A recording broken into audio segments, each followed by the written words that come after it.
todos. É com imenso prazer que nós, da Agência Multimídia de Difusão Científica e Cultural, e Educacional Ciência Web, vinculado ao Instituto de Estudos Avançados da USP de São Carlos, damos início às atividades em comemoração ao Ano Internacional da Química.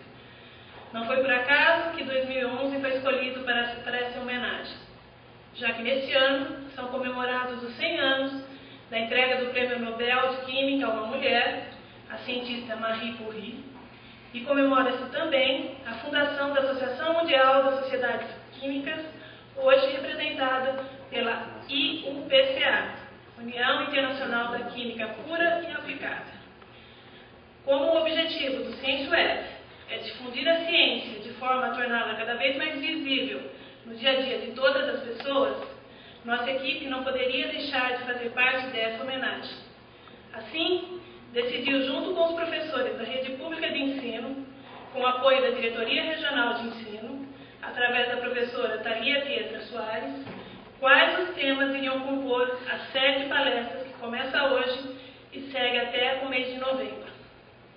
A ideia é que ao final dessas atividades, professores participantes dos nossos encontros escolham um dos temas abordados, desenvolvam alguma atividade junto aos seus alunos e participem de um concurso em que, com toda certeza, o vencedor será o conhecimento científico compartilhado. Nas próximas palestras, voltaremos a falar sobre o concurso. Agora, para dar início às nossas atividades, chamo à mesa a coordenadora do Ciência Web, professora doutora Ivone Primerano Mascarenhas. Agora chamo à mesa o professor do Instituto de Física da USP de São Carlos, Adriano Andricopulo, e o professor do Instituto de Física da USP de São Paulo, Silvio Canuto. Passo a palavra para a mediadora dessa mesa redonda, a professora Ivone Mascarenhas. Uma vez que nós estamos comemorando o Ano Internacional da Química, com essas palestras e com essa mesa redonda, poderia parecer estranho que nós chamássemos físicos para falarem sobre química. O que nós queremos chamar a atenção aqui é que, quando chegou no fim do século XIX, a química estava muito bem estruturada. Quase todas as principais descobertas fundamentais, lei das proporções definidas, a própria definição do número, enfim, da definição do que era uma molécula, já se tinha várias tentativas de fazer uma tabela periódica, enfim, as coisas fundamentais, as leis fundamentais da química já estavam bem definidas. E a mesma coisa acontecia com a física. A física estava num ponto em que parecia que não havia mais nada de fundamental a se descobrir. Dominava-se completamente todos os problemas de eletromagnetismo, de mecânica, a própria termodinâmica, com a colaboração dos químicos, inclusive, se desenvolveu muito no século XIX, uma vez que foi nesse século que se deu a Revolução Industrial e que apareceram as máquinas térmicas com toda a sua motivação de máquinas cada vez mais potentes, cada vez com melhor rendimento. Tudo isso condicionou, por assim dizer, o desenvolvimento da física, que nós chamamos de física clássica, e da química, que eu vou me atrever agora a chamar de química clássica. Quando chega no começo do século XX, todos nós sabemos, houve uma grande revolução epistemológica, digamos assim, uma quebra de paradigmas, porque havia uma série de fenômenos que a física clássica não interpretava. O resultado disso é que, com a colaboração de vários cientistas que eu poderia chamar que eram geniais e que estavam no momento certo para fazer suas grandes descobertas, surgiu as teorias quânticas e a mecânica relativística e até a união das duas, mas muito mais recentemente. Então, a química ficou incólume depois dessa reunião, desses desenvolvimentos. Eu poderia dizer que muito pelo contrário. Todos os desenvolvimentos tecnológicos promovidos pelo avanço da física e todos os desenvolvimentos teóricos dela decorrentes acabaram impressionando muito os químicos, né? E quando a gente pensa que os fenômenos naturais são extremamente complicados, nós sempre buscamos uma maneira mais simples de explicá-los. E é aí que a ciência entra. Para fazer isso, então, nós escolhemos duas pessoas que eu acho que são exemplos, exemplos que poderíamos chamar de grande atividade atual nessas duas áreas. O professor Silvio, o professor Silvio Canuto, que é do Instituto de Física da USP, lá em São Paulo, que é originário do Nordeste, mas que fez o seu doutoramento, sua formação em São Paulo e seu doutoramento na Suécia, onde existia um grande centro de um grande cientista, Per Levy, que foi quem fez, digamos assim, os grandes avanços em química quântica e teoria quântica aplicada a moléculas. Então, a experiência do professor Silvio o levou exatamente para encarar essas coisas muito mais complicadas, eu não digo muito mais complicadas, fenômenos complexos, entender bem o que são as moléculas sob o ponto de vista teórico, básico, fundamental. Por outro lado, convidamos também o nosso colega do Instituto de Química, do Instituto de Física também aqui da USP, só da USP de São Carlos, o professor Adriano, que presta uma colaboração inestimável, porque ele é um químico que trabalha teoricamente em desenvolvimento de fármacos. Para começar, então, eu vou dar primeiro a palavra ao professor Silvio e depois ao Adriano.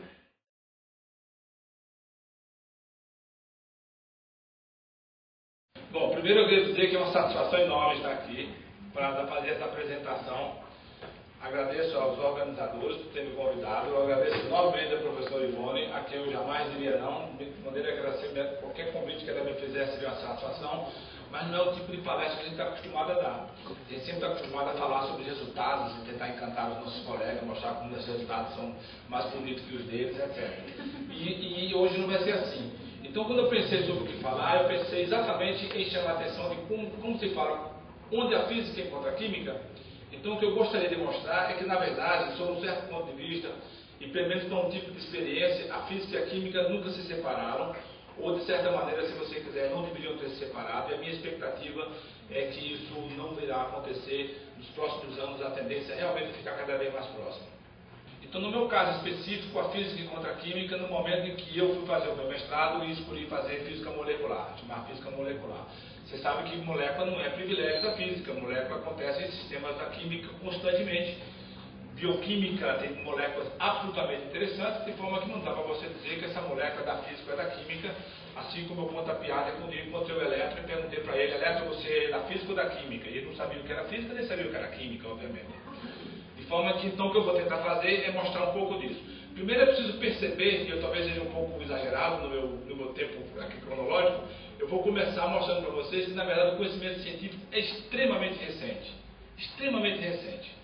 Então, eu vou falar exatamente aqui. Vocês sabem que são datas aproximadas, absolutamente aproximadas, mas a ideia que a gente sabe, né, o universo surgiu do Big Bang há 13,7 bilhões de anos atrás, mas vamos fazer datas coisas aproximadas. Você sabe que a vida na Terra surgiu aproximadamente 4 bilhões de anos atrás. Então aqui tem uma série de coisas acontecendo, o planeta se adaptando, uma série de outras coisas. O que se acredita é que 200 mil anos atrás, portanto 20 mil vezes, portanto não tem como dividir isso aqui tem um pontinho azul que você não enxerga, porque realmente não tem como enxergar. E aqui então começa o Homo sapiens, são 200 mil anos atrás. Veja o intervalo extraordinário de tempo que decorreu daqui até aqui. Depois você tem nos últimos 200 mil anos, eu ampliei, está colocado aqui, tudo isso que coloquei aqui agora. Você vai de 200 mil até o dia de hoje. Então, em 200 mil anos, começam a acontecer coisas. Em 10 mil anos atrás, é que se acredita que o homem começou a se organizar. Ou seja, a linguagem escrita começou a aparecer.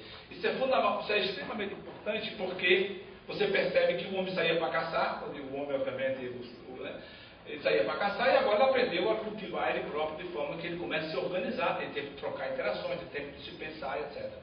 Então, aqui, mais ou menos aqui, estão 10 mil anos atrás. Então, nós estamos falando de coisa de 10 mil anos atrás. Portanto, esses 10 mil anos que esse amarelo aqui, eu expandi de novo como está colocado aqui. Então, desde 10 mil anos atrás até o dia de hoje. Então, nessa escala que você está vendo aqui, conhecimento científico de forma mais ou menos desorganizada. Quando eu digo desorganizada, é que não havia leis da natureza. Então, acreditava-se uma série de coincidências, o galo canta, o sol aparece, você acha que uma coisa tem a ver com a outra, e obviamente não tem a ver com a outra. Então, mais ou menos 10 mil anos, mais ou menos 500 anos atrás, eu Eu coloquei uma marca aqui porque nós sabemos que existiam os gregos, existia o desenvolvimento na China, existia o desenvolvimento na Arábia, etc. Mas mais ou menos aqui, se você colocar 500 anos atrás, aqui que as coisas realmente começam a ser um pouco mais efervescentes. Né?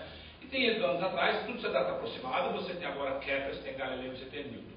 Então Galileu é responsável pelo que se chama de desenvolvimento do método científico. O método científico começa com Galileu. Associar conhecimento científico a observações experimentais.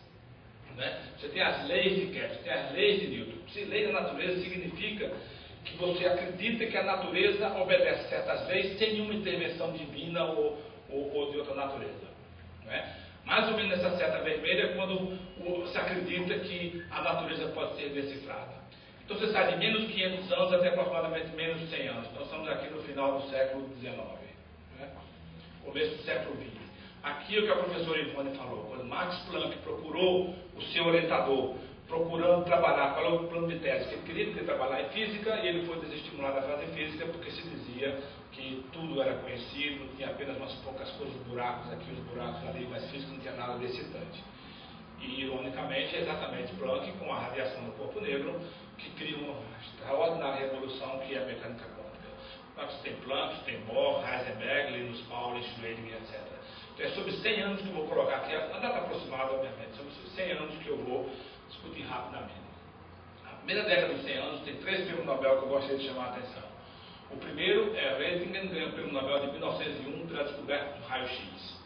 Atraído pelo raio-x, estudo de raio-x, Madame Curie, né, Marie Curie, procura então um projeto de tese pensando em fazer, trabalhar com raio-x, e aí ela sabe do conhecimento de Becquerel, que descobre então a radioatividade. Então ela começa a trabalhar com radioatividade, juntamente com seu marido Pierre Curie, e ganha o prêmio Nobel de Física em 1903, prêmio Nobel de Física. Né? Então, como você pode ver aqui, o trabalho conjunto estudando os fenômenos descobertos de Becquerel, que é a radioatividade.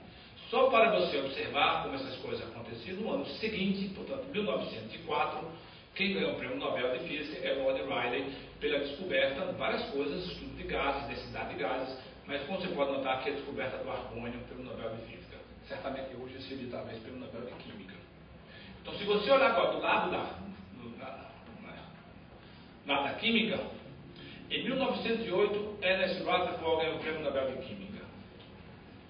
Exatamente trabalhando, como você pode ver aqui também, em substâncias radioativas. Aparece aqui que ele trabalhava em química de substâncias radioativas. Não deixa de ser interessante, ele ganhou o prêmio Nobel em 1908, 3 anos depois, portanto 100 anos atrás, ele descobre o núcleo.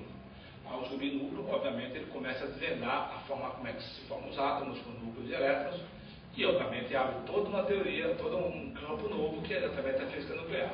Portanto, este senhor aqui ganhou o prêmio Nobel de Química em 1908. Curie nunca mudou sua linha de trabalho, ela continuou na sua linha de trabalho e ganha, portanto, em 1911 o prêmio Nobel agora de Química. Então, na mesma linha de trabalho, ela ganhou anteriormente em Física em 1903 e em Química em 1911. E é exatamente esse prêmio Nobel, né, que dá origem ao Ano Mundial da Física. A Marie Curie foi a primeira mulher a ganhar o prêmio Nobel e, não satisfeita com isso, ganhou 2 vezes. Ela foi a primeira e ela foi a segunda.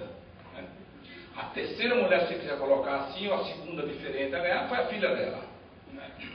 Então não é à toa que está se homenageando essa pessoa absolutamente extraordinária. Aqui eu coloquei agora uma galeria de alguns físicos que ganharam o prêmio Nobel de Química. A minha intenção aqui é mostrar para vocês que, de fato, física e química sempre andaram juntos. Então, eu vou dizer alguns aspectos dessas pessoas que ganharam o prêmio Nobel de Química. Então, Fritz Haber, ele faz síntese da amônia. Mas é razoável que ele ganhou o prêmio Nobel de Química. Acontece que Nansen ganhou estudos em que a gente chamava de mecânica estatística ou termodinâmica estatística termoquímica, que chama na designação do prêmio. Nansen é responsável pela terceira lei da termodinâmica. É extremamente importante em física que a terceira lei da termodinâmica diz como que vai a entropia quando a temperatura vai a zero. Tem 3 pessoas importantes de mecânica estatística. Tem Gonzaga, que é um norueguês, que também ganhou o prêmio Nobel de Química, e Prigogine, que também ganhou o prêmio Nobel de Química. Todos os meus colegas do meu departamento que trabalham com mecânica estatística têm extrema reverência pelos 3, Nernst, Gonzaga e Prigogine, como você pode ver, os 3 ganharam o prêmio Nobel de Química. Langmuir foi por química de superfícies, é hoje responsável por uma área enorme chamada filme de Langmuir-Blodgett, etc. Aparentemente foi a primeira pessoa que usou a palavra plasma para designar gases ionizados. Hoje a física de partículas é extremamente importante. Bom, Irene Curie mencionei. Otto Hahn ganhou o Prêmio Nobel de Química, ele foi a pessoa que descobriu a fissão nuclear de núcleos pesados. Portanto, hoje seria talvez física nuclear. Malik é um físico de Chicago para desenvolvimento de orbitais moleculares. Eu vou parar por aqui porque o tempo é finito. Mas Alan Higgs ganhou o Prêmio Nobel por supercondutividade de polímero. Então, eu quero mostrar a atenção que a divisão de física e química nem sempre é muito clara. Bom, o que acontece é que, obviamente, a física começa a se organizar de maneira um pouco mais sistemática, a partir de Kepler, especialmente de Galileu. Sempre foi observada que Galileu morre quando nasce Newton. Newton é outro gigante extraordinário da física. E de forma que a física, como a gente entende de maneira organizada, com metodologia científica, com medidas experimentais, etc., basicamente começa nessa época. A química, por outro lado, nessa época ainda penava um pouco com questões de alquimia, de flogístico, que era a substância que era utilizada quando se fazia combustão. Na verdade, o flogístico é uma coisa meio complicada. Mas foi Lavoisier, na segunda metade do século XVIII, então, que lança talvez o que seja modernamente conhecido hoje como química, quando Lavoisier lança o que é chamado Tratado Elementar da Química em 1789. Lavoisier é uma pessoa também absolutamente extraordinária, já discutia naquela época conservação de energia, brincadeira que a gente fazia no restaurante universitário, nada se perde, nada se cria, aquelas coisas, na verdade conservação de energia. Lavoisier está envolvido também com a primeira síntese em laboratório de água e uma série de outras coisas. Lamentavelmente, Lavoisier era um coletor de impostos, numa época errada no país errado, de forma que ele morreu após a Revolução Francesa, morreu na guilhotina em 8 de maio de 1794.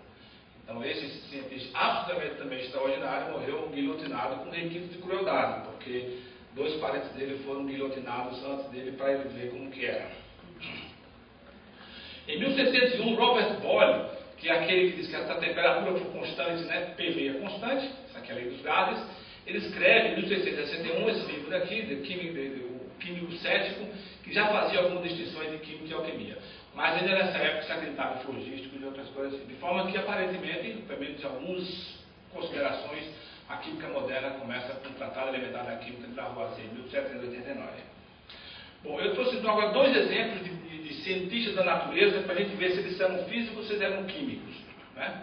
Um deles é esse sujeito aqui, Henry Cavendish. Uma personalidade também extraordinária, dá para falar uns 5 minutos sobre a personalidade dele, mas não é o que eu vou fazer. Cavendish, em 1772, Chico descobriu o oxigênio.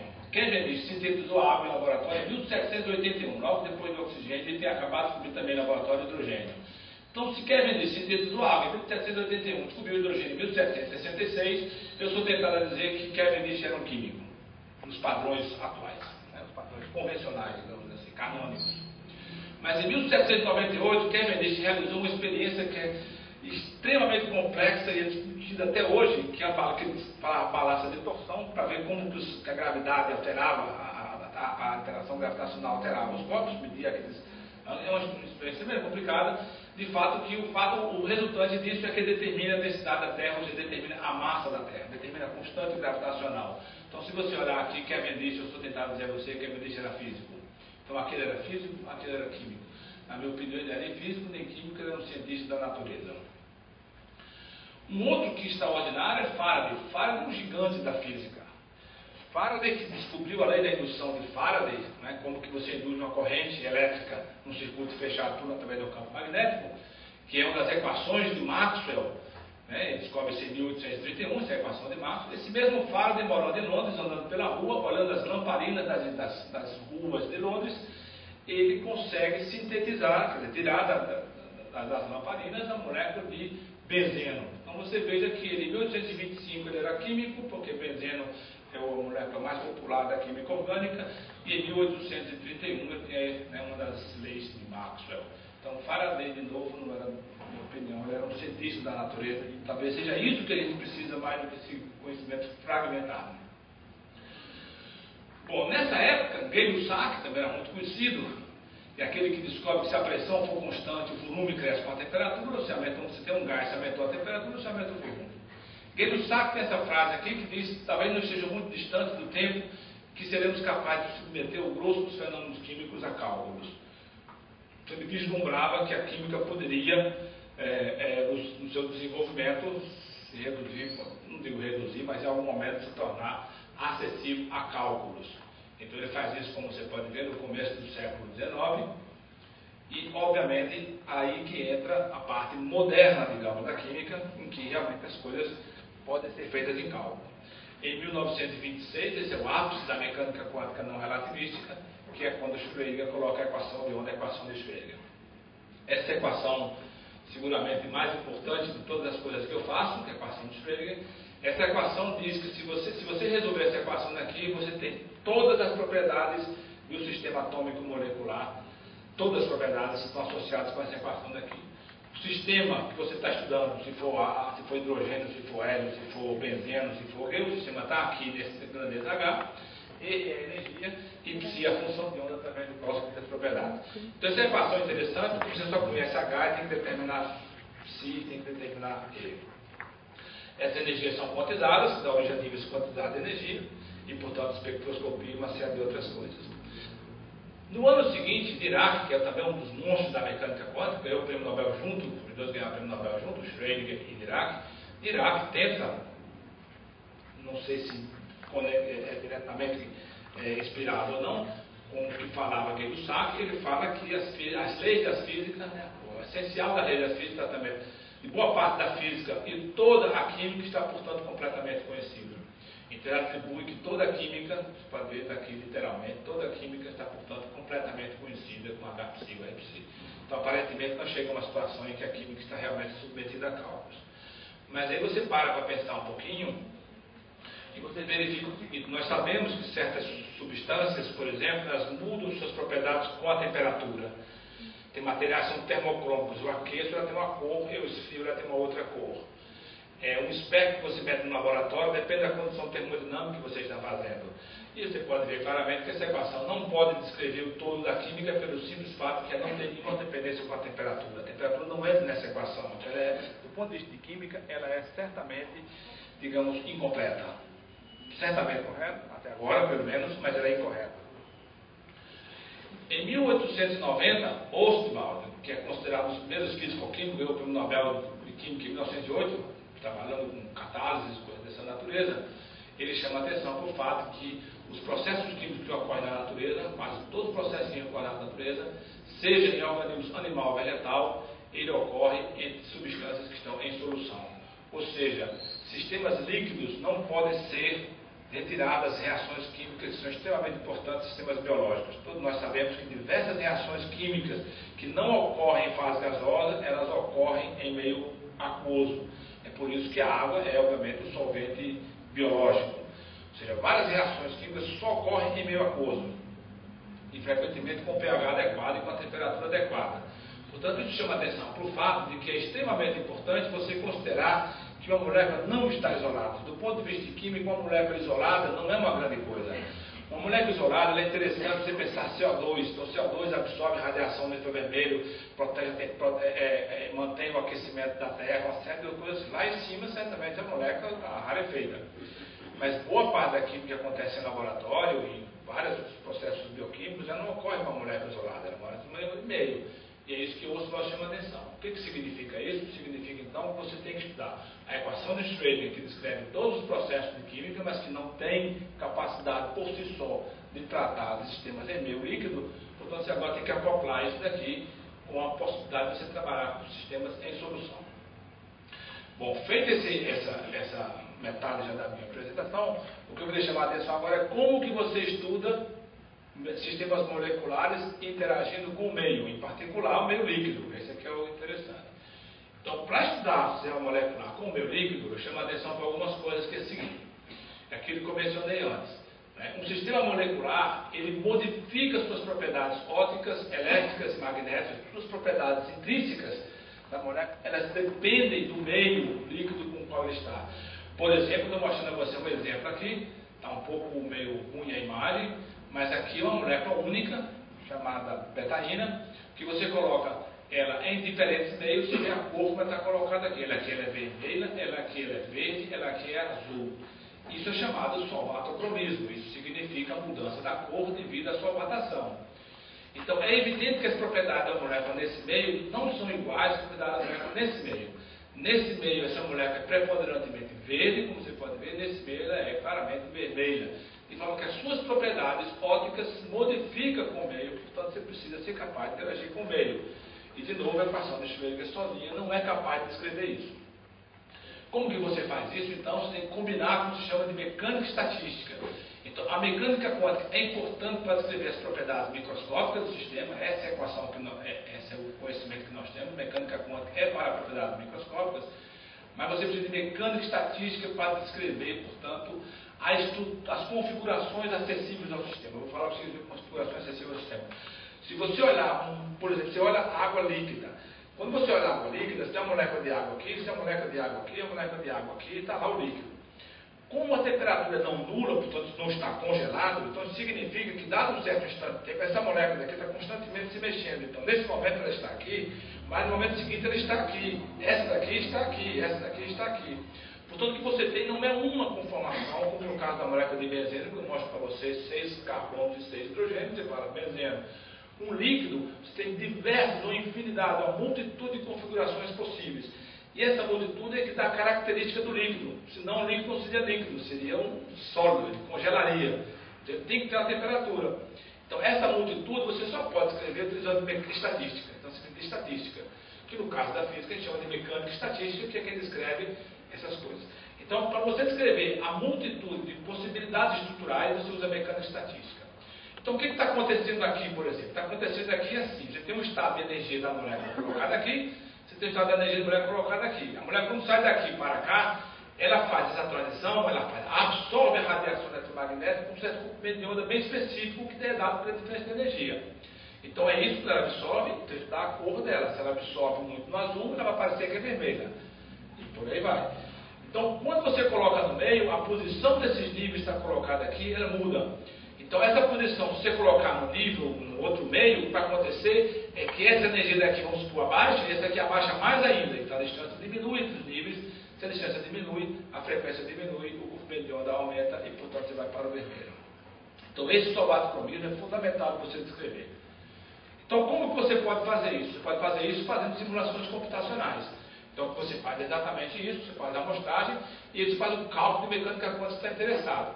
Então, eu pego aquela molécula minha que eu estou interessado nela, coloco ela como cada molécula do meio líquido, que são retiradas da simulação, faço mecânica quântica nesse sistema como um todo e a partir daí da propriedade. Então, esse é um exemplo que a gente faz. Você veja aqui que é uma molécula de referência colocada aqui, tem um bocado de molécula de água, e aqui você tem simplesmente um embed que, não é o caso, se perguntar, depois eu digo, são tecnicalidades. Mas, de fato, você trata, então, tem que tratar moléculas explícitas. Então, o que você tem que fazer aqui não é mecânica quântica de uma molécula, não é mecânica quântica de uma molécula com meio, e isso daqui tem que ser feito várias vezes, tem que tirar a amostragem para você poder ter a sua amostragem. Então, o exemplo que eu vou mostrar da capacidade que você tem hoje de tratar esse tipo de sistema, esse é o exemplo único que eu vou mostrar, depois eu encerro. Então, esse exemplo é exatamente um exemplo muito importante, fundamental para todos nós, fundamental para o planeta, fundamental para todos, né, a vida que a gente conhece, que é a fotossíntese. Então, a fotossíntese você tem aqui, né, você tem água e sais minerais. Sal mineral é importante, porque essa clorofila que está aqui tem magnésio, você tem aqui magnésio, você tem aqui as coisas nas folhas. Você pega gás carbônico, CO2, né, você pega água e você pega, portanto, energia solar, e com isso daqui a planta tira o seu alimento, a sua energia possível. É uma coisa extraordinária se você pensar. Então, no fundo, você tem uma reação química que é assim: você tem, para cada 6 moléculas de CO2 que você tira do ar, 12 moléculas de água, você com luz, você gera essa reação, que você gera aqui o alimento, a glucose, você tem oxigênio, você tem água. Veja que coisa interessante, você tem aqui, como você pode ver 12 com 12, tem 24 oxigênio, não tem mágica. Todos que estão aqui aparecem para lá de lá. Você tem 24 oxigênios, tem aqui 24 oxigênios, 6, 6, 12, 24, 12, 16, 24. Então tem mágica, quer dizer, a reação química é feita simplesmente com a luz. Então você veja que coisa maravilhosa, é aquilo que a mãe disse que o filho não vai nunca fazer, né? Meu filho vai se alimentar de água, tem que estudar, tem que trabalhar. Na verdade, a planta faz sim, né? Pega CO2, pega água, gera glicose, gera oxigênio, que é fundamental para a gente, e a partir daí também gera água. O que é interessante você observar é que dessa maneira, como ela não usa nenhum outro ingrediente, fotossíntese passa a ser um grande indicador de que talvez o primeiro ser vivo ser vivo, não sei se é assim, mas coisa viva, que saiu da água foi a planta. Vou tentar raciocinar como que as pessoas pensam. Porque você vê o seguinte, todo mundo acredita que a vida surgiu na água. É interessante chamar a atenção para o seguinte, se a superfície da Terra fosse homogênea, não tivesse lugar para você acumular água, que são os lagos e oceanos, se ela fosse homogênea, nós estávamos cobertos por 3,5 km de água. Era 3,5 km de água. Então, ele não estava aqui, não estava falando para vocês aqui hoje. Mas como a superfície da Terra, a superfície que eu falo não é uma área embaixo, então ela acumula água, forma os oceanos, forma as águas. As pessoas acreditam que a vida surgiu ali e ela saiu. Ah, sair é legal, mas eu saio vou me alimentar como? Entendeu? Eu preciso de alguma coisa. Então você percebe que a planta passa a ser um excelente suspeito, porque ela só precisa de luz para se alimentar. E uma vez que ela sai, ela passa a ser alimento para os outros. Então a suspeita que as pessoas têm hoje é que o primeiro era o inanimado, quer dizer, que o primeiro saiu da água foi a planta. Bom, como você pode ver, essa reação é extremamente importante, essa reação é extremamente complicada, é complexa, tem uma série de outras coisas envolvidas, tem uma parte química enorme, tem o que se passa na planta, não é isso que eu quero discutir. Eu quero discutir aqui com você o seguinte, é como que isso aqui acontece. Então a planta também se adaptou ao fato que nós estamos submetidos à luz solar. A região do visível tem 400 e 700 nanômetros, 4.000 âmetros a 7.000 âmetros, está aqui o espectro de 4.000 a 7.000 âmetros. Esse aqui é a radiância espectral do Sol. Como você pode ver, o Sol ele é muito intenso na região aqui do azul, mais ou menos, um pouco menos intenso do vermelho. Então, se você pegar as clorofilas, está aqui a clorofila, ela absorve enormemente nessa região e absorve um pouquinho aqui no vermelho. Então, a clorofila ela absorve no visível, ela está adaptada ao Sol, ela se adaptou ao Sol. Então, ela absorve aqui na região do visível. Ela absorve aqui, significa que ela absorve, portanto, no azul, e aqui ela absorve no vermelho. Se tira azul e tira vermelho, sobra verde. Então, a planta, a folha é verde. Então, uma coisa que é importante é você entender o que chama banda de Fourier. Isso aqui significa que as clorofilas têm uma capacidade extraordinária de chegar aqui no pico que você tem da luz solar. Ela tem uma absorção enorme, ela é capaz de absorver enormemente a luz do Sol. E aí que esse é o processo inicial que dá o gatilho para você começar as reações químicas, que aí é outra coisa muito mais complicada que eu não tenho condições de falar. Então a ideia é como é que esse negócio aqui absorve. Essa banda é chamada banda de Fourier, das bandas mais intensas que existem, ocorre na região de 4.500, 450 nanômetros. Isso aqui é a clorofila, uma das clorofilas, chamada clorofila 6, que acontece em algas. Se você fizer um estudo teórico dessa clorofila, ela não absorve 450, ela absorve 410. Então significa que essa clorofila teórica não é muito boa. Ela absorve 450. Se você utiliza os métodos usuais que são utilizados na física, na química, etc., você corrige isso aqui por 20 nanômetros, em vez de 450 que é experimental, você corrige 430. O resultado, de fato, o resultado experimental, você obtém se você usa agora moléculas explícitas. Você tem que usar mecânica estatística, tem que usar mecânica quântica, tem que usar mecânica estatística. E aí você observa o resultado que você obtém, o resultado experimental é 451, você obtém, dependendo do tratamento que você faz, eu posso discutir que tratamento que é esse. No fundo, a distribuição estatística, você tem a média e você tem o valor mais provável. Você pegar a média, dá 450 nanômetros, tem excelente concordância com o resultado experimental. Se você fizer em 440, se você quiser, é o máximo da distribuição, todo o valor mais provável, você obtém 447, um erro de 4 nanômetros, que é pequeno comparado com os 40 que a gente começou. Então a ideia aqui é você precisa agora, é um problema, o que é o problema que é o problema da fotossíntese? É um problema que envolve o meio ambiente, é um problema que envolve biologia, é um problema que envolve química, é um problema que envolve física, esse é um problema que você não vai conseguir ir adiante se você se limitar a ficar somente na mecânica quântica de Schrödinger, você passa Schrödinger agora. Então você não consegue nem tratar a solução, se você não tratar a solução, você tem um erro de 40 nanômetros, a clorofila não está fazendo o que devia fazer. Então você tem que ter uma coisa multidisciplinar. Então esse é um problema que até hoje não se conhece muito bem, essa questão da fotossíntese, e também não sou nenhum expert em fotossíntese, eu trouxe como exemplo para mostrar para vocês que existe de fato uma coisa multidisciplinar, que é extraordinária, que certos problemas não tem saída. Certo problema você precisa ser não físico, não químico, não biólogo, não bioquímico, você precisa ser um cientista no sentido amplo da palavra. Essa divisão que foi feita em algum momento, ela é uma divisão que, no meu entender, é uma divisão artificial, do ponto de vista científico, mas que infelizmente ela está impregnada nos nossos cursos, nos nossos programas de graduação, etc. E eu tenho a impressão que a tendência, mais cedo ou mais tarde, não tem escapatória, a tendência é realmente fazer as coisas com uma formação científica mais ampla. Muito obrigado.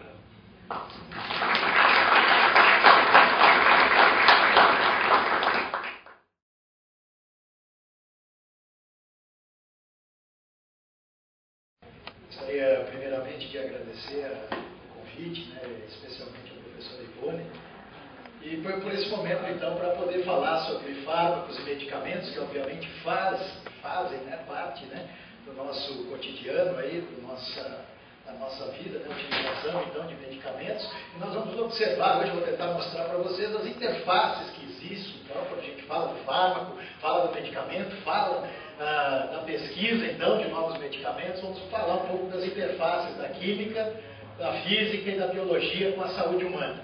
Mas a gente deve começar aqui fazendo um exercício que é o seguinte, afinal, o que é um fármaco? O que é um medicamento? Poderia perguntar aqui para vários de vocês e obter respostas diferentes. Nós podemos fazer um pouquinho diferente pela questão do tempo. Nós poderíamos sair às ruas aí e perguntar para as pessoas de maneira geral o que é um fármaco, um medicamento, para aquelas que não estão envolvidas em ciência, em pesquisa diretamente. Eles vão dizer que um fármaco é o quê? Aquele comprimido. Passei a mão no meu bolso aqui, achei várias coisas, né? Estou tomando muito medicamento. Uma pastilha, uma cápsula, enfim, várias coisas, né? Xarope, diversas outras coisas que estão relacionadas o quê? Com o nosso bem-estar, com a melhoria, então, do nosso estado de saúde. Vocês vão observar ao final das contas que as pessoas não estão erradas em pensar isso. Mas, obviamente, quando a gente fala em ciência, nós podemos fazer um pouquinho melhor do que isso e pensar o quê? No componente principal que faz parte desta formulação farmacêutica que chega na forma de medicamento no mercado.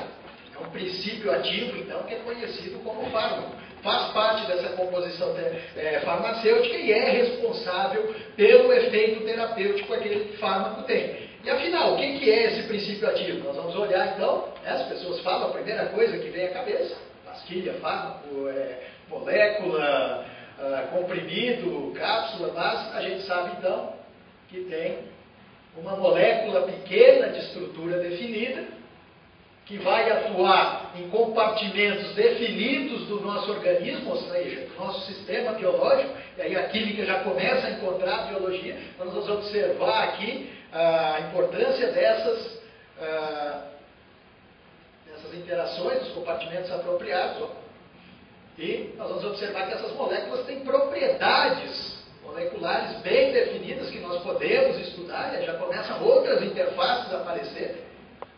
E essas moléculas devem ter propriedades apropriadas para que quando a gente faz, por exemplo, a administração do fármaco por via oral, o que acontece com esse comprimido quando a gente faz a administração? Ou seja, manda ver, toma ele.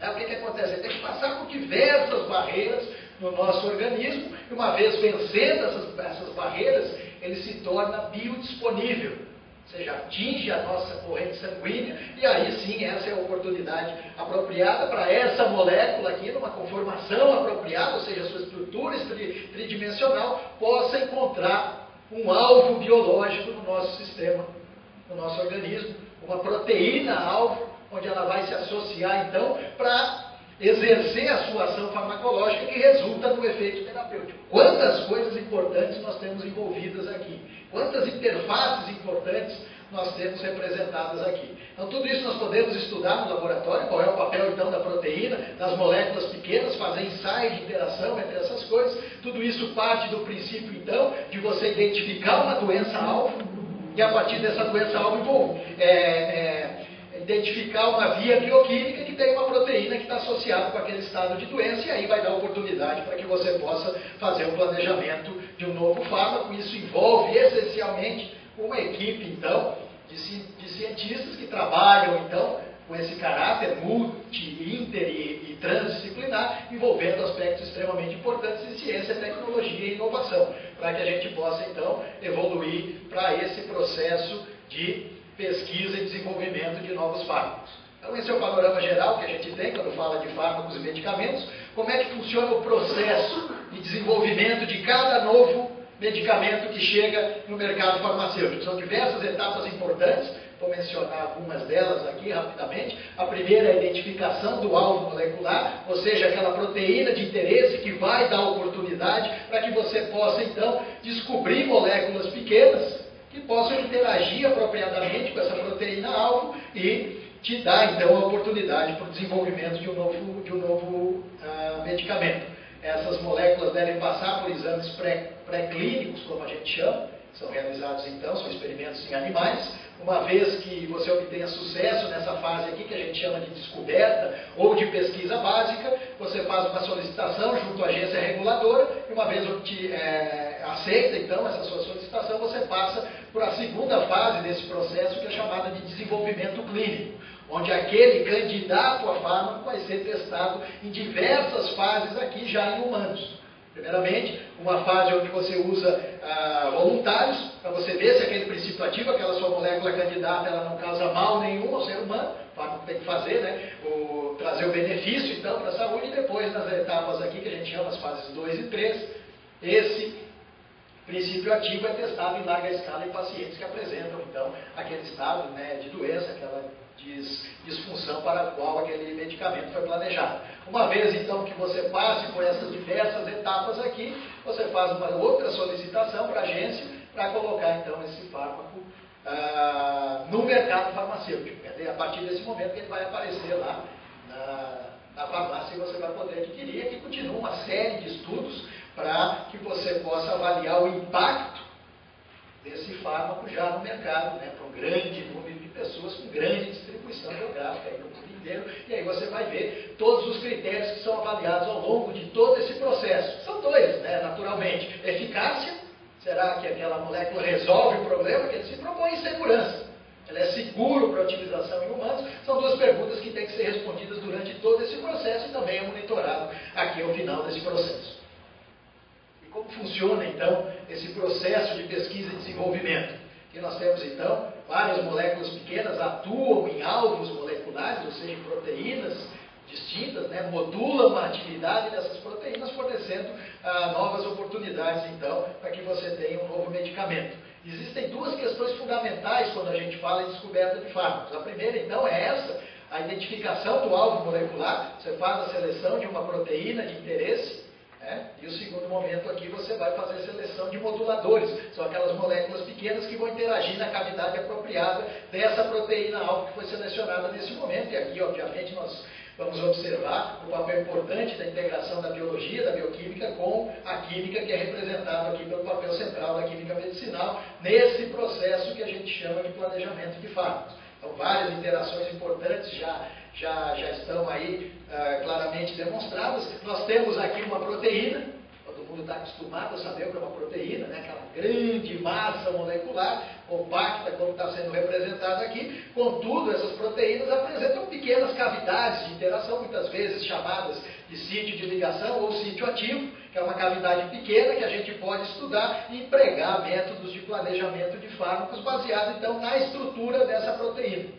Okay? Então nós temos essa capacidade aqui de trabalhar e também com moléculas pequenas, né? Moléculas pequenas que apresentam atividade biológica, e aqui o panorama que é mais rico em informação. Quando você tem a informação do receptor da molécula pequena, você pode estudar as interações desse tipo aqui, fármaco-receptor, que requer a integração de procedimentos experimentais e computacionais, e aí, obviamente, esse é o panorama que deixa muito claro todas as interfaces que tem entre química, física e biologia, para você poder estudar de forma completa isso que eu chamo de sistema molecular. Um sistema molecular que é composto de vários elementos e nos dá oportunidade aí para várias interfaces importantes. Então, esses são os componentes moleculares que fazem parte desse sistema. O ligante, a molécula pequena, aquele candidato ao fármaco, a proteína, né, o receptor-alvo de interesse, e aqui o estudo dessas interações que são chamadas tipo fármaco-receptor. Daqui a pouco eu vou mostrar dois exemplos para vocês, para a gente ver como no nosso cotidiano, no nosso dia a dia, nós entendemos dessas interações aqui,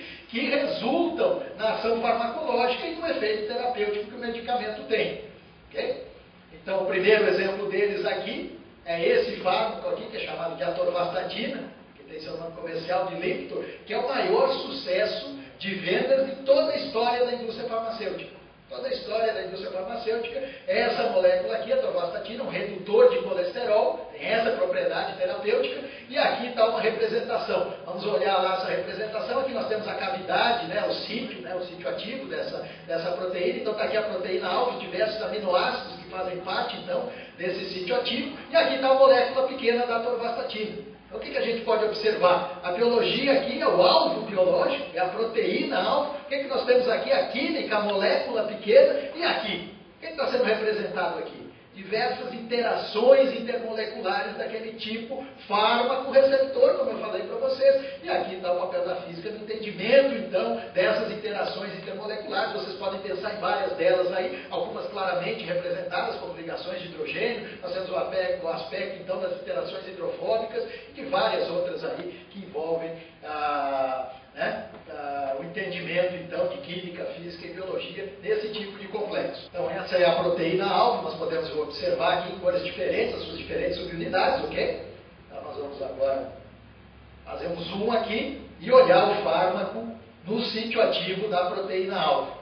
Então, essa aqui é a proteína, se chama 3-hidroxi-3-metilglutaril-coenzima A redutase. É uma proteína que é o alvo molecular de ação desse fármaco, que é o maior sucesso em vendas de toda a história. Então, a gente pode observar aqui, fazendo um giro rápido, um pouco claro, eu não sei se vocês mais do fundo podem observar, se alguém pode me ajudar, talvez desligando um pouco mais a luz, para que a gente possa observar as interações, se possível, se for possível, já melhorou, então, aqui, eu vou fazer um giro aqui nessa molécula, e vocês vão observar diversas interações intermoleculares mostradas nessa que é uma estrutura cristalográfica. Então mostra agora mais um método aí, físico extremamente importante para que a gente possa ter uma estrutura e entender os requerimentos aqui de interações intermoleculares, como esse grupo aqui, hidróxido, ou esse ácido, fazendo interações do tipo hidrogênio com esses aminoácidos da proteína. Então nós temos esse aqui como o primeiro exemplo.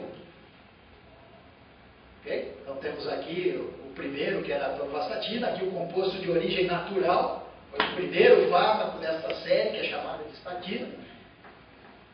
Temos aqui um de origem semissintética, mostrando então o papel da evolução da química de um produto natural para um semissintético, depois para um sintético, e para aqueles agora 100% sintéticos, aí, como a vastatina, a serivastatina, e aqui a sobreposição de todos eles na cavidade de interação da proteína-alvo. Vamos observar aqui, bastante interessante, a conservação, então, desse padrão molecular aqui de reconhecimento, okay? Que é comum a todas essas moléculas e fazem, então, com que elas possam se ligar com extrema habilidade para essa proteína-alvo. O segundo exemplo é esse fármaco aqui, chamado sildenafil. Eu coloco o nome aqui também, né? Quem que não conhece o Viagra? Interessante, as pessoas já ficam rindo, né? O pessoal aí, tem o pessoal que já fica de cabeça baixa e tal. Então esse aqui é o famoso Viagra, não preciso falar, né? Da propriedade terapêutica que ele possui, todo mundo conhece, né? E essa é uma coisa importante, né? A saúde humana, a química está no nosso cotidiano, a gente observa aqui. Mas por que ele tem essa atividade aí tão conhecida por todos, né? Porque ele vai interagir com a sua proteína-alvo, que se chama então fosfodiesterase do tipo 5, está mostrado aqui, PDE do tipo 5, então ele é um inibidor enzimático que atua na cavidade de interação dessa molécula. E através disso, então, ele inibe essa proteína-alvo e resulta na sua ação terapêutica aí no tratamento, então, da disfunção erétil, como todos nós sabemos. Então, de novo, é um fármaco que atua numa proteína-alvo interessante. Nós vamos olhar agora aqui uma representação molecular disso. Temos aí a proteína-alvo, a fosfodiesterase, então vocês podem observar aqui, já apareceu lá, o Viagra lá, está lá na cavidade, vamos dar um zoom aqui para observar um pouco melhor. Então nós temos o fármaco lá na cavidade de interação dessa proteína-alvo, ok? E um fator aqui muito importante é a seletividade dessa molécula frente a outras isoformas da mesma proteína. Vocês já viram que esse tipo de molécula aqui tem uma série de efeitos colaterais. Quem podia me ajudar com alguns deles aí? Experiência própria sempre ajuda nesse momento. Alguém poderia me ajudar aí com alguns dos efeitos? Nunca, né? Nunca ninguém sabe de nada, incrível. Mas nós temos aqui algumas isoformas representadas, verde, amarelo, azul, né? Isoformas então do tipo 3 e 5 principalmente, representadas aqui, e ação então aqui do Viagra nessas diferentes isoformas, porque elas estão presentes no nosso compartimento biológico. Não tem como você separar e dizer só vai numa proteína e não vai nas outras. E por isso que ela interage, né, com essas diferentes isoformas, e algumas delas resultam em efeitos colaterais. Se o cara faz o consumo excessivo do Viagra, o cara está muito animado, está no período de animação, ele vai lá, consome demais o medicamento, ele acaba começando a enxergar tudo azul. Talvez não tivesse o maior castigo. Eu sou torcedor do Internacional, eu gosto do vermelho, mas como castigo para quem fizer o uso excessivo dessa molécula, vai ter, então, vai começar a enxergar azul, e aí a gente quer saber qual é a razão molecular para que isso ocorra. Então nós vamos olhar a interação dessa molécula na cavidade da proteína-alvo e de todas as proteínas agora sobrepostas aqui. Então a gente pode observar algumas mutações importantes que conferem o que a gente chama de seletividade daquela molécula pela isoforma apropriada da proteína, que no caso aqui é do tipo 5. Certo? Então é outro padrão aqui de reconhecimento molecular extremamente importante quando a gente fala em planejamento de fármacos. Mas hoje eu vou mostrar aqui, por causa do tempo, para terminar essa apresentação, um exemplo aqui na área de doenças negligenciadas, ok? Então eu selecionei hoje um exemplo de uma proteína-alvo que se chama cruzaína. É uma proteína, então, de Trypanosoma cruzi, que é o quê? O agente causador da doença de Chagas. 2009, nós comemoramos 100 anos da descoberta da doença de Chagas, que foi feita de maneira fantástica por um pesquisador brasileiro, Carlos Chagas, mas a gente chega no centenário dessa doença, agora já um pouco mais, sem nenhuma alternativa terapêutica. Você não consegue. A pessoa que tem doença de Chagas e está na fase crônica, que é aquela na qual as pessoas identificam que estão com a doença, elas vão viver para o resto da vida com seus efeitos graves que a gente sabe que tem. Essa aqui é uma das proteínas-alvo, ou seja, se você conseguir inibir essa enzima-alvo, você vai ter uma oportunidade, então, nova para o tratamento da doença. Então, vou dar um exemplo de uma classe química bastante simples, mas que é interessante, que são dessas chalconas. Nós sintetizamos várias chalconas e testamos contra essa proteína-alvo. Então, vocês podem observar lá o grupamento R, que está presente, então, num dos substratos que se associa a esse segundo para dar o produto aqui, que é a chalcona, certo? Então, nós temos ele lá representado ali em azul e o R' aqui em vermelho. Então, nós vamos observar a disponibilidade que isso nos dá para preparar várias moléculas diferentes, fazendo combinações, então, de R e R' dos diferentes substratos, gerando uma série de moléculas aqui que podem ser testadas, então, contra a proteína-alvo e também contra o parasita. E a gente vai ver o efeito dessas moléculas. Então, são várias delas que foram preparadas nesse projeto. Então, vocês podem observar aí a presença de R, R' em diferentes moléculas que têm o mesmo esqueleto estrutural, pertencem à mesma classe química. Então, são vários exemplos aí, como nós podemos observar, todas as moléculas que foram preparadas, então, para serem testadas contra esse alvo. Nós temos uma diversidade química aqui bastante interessante para encontrar a diversidade biológica que é dada pelo nosso alvo molecular. Nós determinamos aqui, então, a potência dessas moléculas frente à proteína-alvo, que é dado por um parâmetro quantitativo, que nós chamamos de IC50, é o parâmetro mais conhecido em toda a literatura, que é o quê? A concentração desse composto para inibir em 50% a atividade daquela enzima-alvo. Então, nós podemos observar que quanto menor esse valor, mais potente é o composto. Nós temos uma série de compostos potentes frente à proteína e aqui um processo de planejamento que está atualmente em desenvolvimento, agora baseado na estrutura da proteína-alvo. Então nós temos aqui o sítio ativo da cruzaína, vários inibidores que foram testados previamente com potência na casa de 800 nanomolar até 10 micromolar, e uma delas, e para um desses compostos nós temos a estrutura cristalográfica, mostrando então o padrão de interação dessa molécula aqui dentro do sítio ativo. Tem o KI de 2 micromolar, daqui a pouco eu vou explicar o que significa isso. Então nós temos essa molécula aqui na cavidade da proteína, mas nós sabemos que é uma proteína que pode ser explorada em diferentes subsítios que não estão ocupados ainda por aquele ligante, principalmente aqui o S1' e o S3. Então agora, através da integração do entendimento do padrão molecular com a nossa habilidade em preparar novas moléculas, a gente propõe fragmentos moleculares que podem, então, ocupar essas diferentes subunidades da proteína. Como que a gente pode fazer isso agora? Propondo, então, moléculas que tenham viabilidade sintética, ou seja, que possam ser produzidas para a gente fazer o teste contra a proteína-alvo, e efetivamente foi isso que nós fizemos. Mas esse é só um exemplo rápido aqui para mostrar, para trazer para cá, para todos nós, esse caráter que nós temos cada vez mais pronunciado, da multidisciplinaridade, onde você tem a existência dessas disciplinas diferentes, né, que vão atuando com as suas especialidades, e aí você vai ganhando conhecimento da interdisciplinaridade, quando elas começam, então, a ter conceitos próprios, únicos, para que você possa avançar o conhecimento, e a transdisciplinaridade, que está envolvido hoje num processo bem mais complexo de fundamentos, né, que vão crescendo conjuntamente para que você possa, por exemplo, estudar sistemas complexos e tentar trazer uma simplicidade cada vez maior para que é colocado na pesquisa. O professor Ivone mencionou a importância disso na fala dela, o Silvio também mostrou, né, que essas coisas acabam se confundindo, ou seja, elas acabam então estando presentes no mesmo momento, e nós vamos ter a condição, obviamente, nunca esquecendo da importância da unidade do conhecimento, do fundamento que nós devemos ter nas coisas, mas também